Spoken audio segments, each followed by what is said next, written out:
Isang mapagpalang araw po mga kalingap, magandang araw at magandang gabi sa mga viewers at listeners at mga solid supporters po dyan ng EDSI at mga kababayan nating OFW na patuloy na sumusuporta. Mega love shoutout po, at kung bago ka pa lang po sa ating YouTube channel, pa-like and share and subscribe na po at pindutin ang notification bell para update po tayo sa ating ilalabas na video.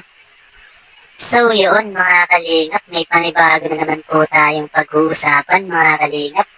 Kalingap Rob nababahala para kay Papa Eds. Ano kaya ito? At Beyonce nag-aalala sa sitwasyon nila ni Papa Eds. At ito nga po ang tatalakayin natin mga kalingap. Pero bago nga tayo dumako sa ating pag-uusapan mga kalingap, huwag po nating kalimutang sumuporta kay Kuya Bal at Kalingap Rob na patuloy sa pagtulong at walang sawang pagsuporta at pagbibigay ng saya sa araw-araw nilang vlog mga kalingap. At patuloy nga po natin silang suportahan sa kanilang pag-charity vlogs at paggawa ng beneficiary ng sa ganun mga kalingap.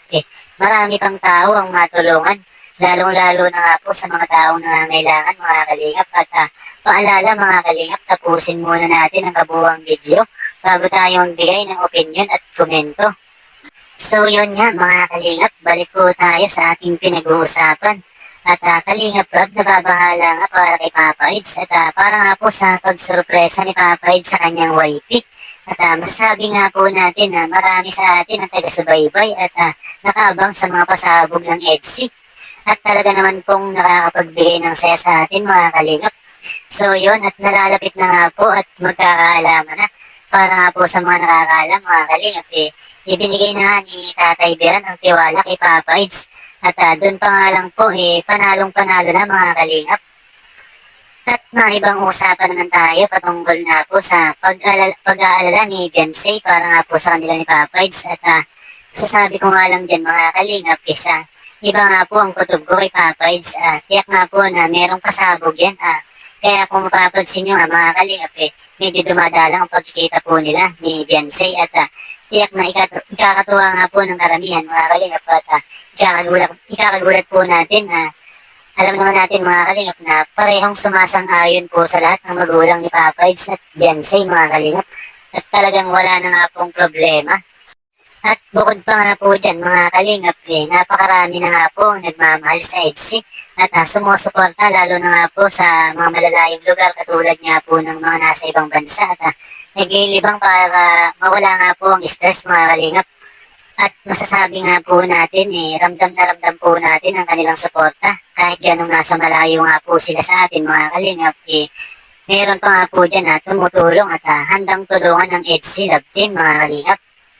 Especially kay Kalingap Rob, kay Kuya Bal at buong team Kalingap. At yun nga mga kalingap, syempre wala naman pong Beyonce kung wala nga po sila. At especially sa EDSI Love Team mga kalingap.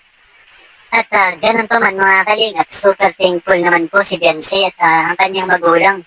At mapapansin naman po natin mga kalingap na malaki na naitulong ang paggawa po nila ng beneficiary. At masasabi nga po natin na kitang-kita po natin kung paano sila nakapagpabago ng buhay mga kalingap.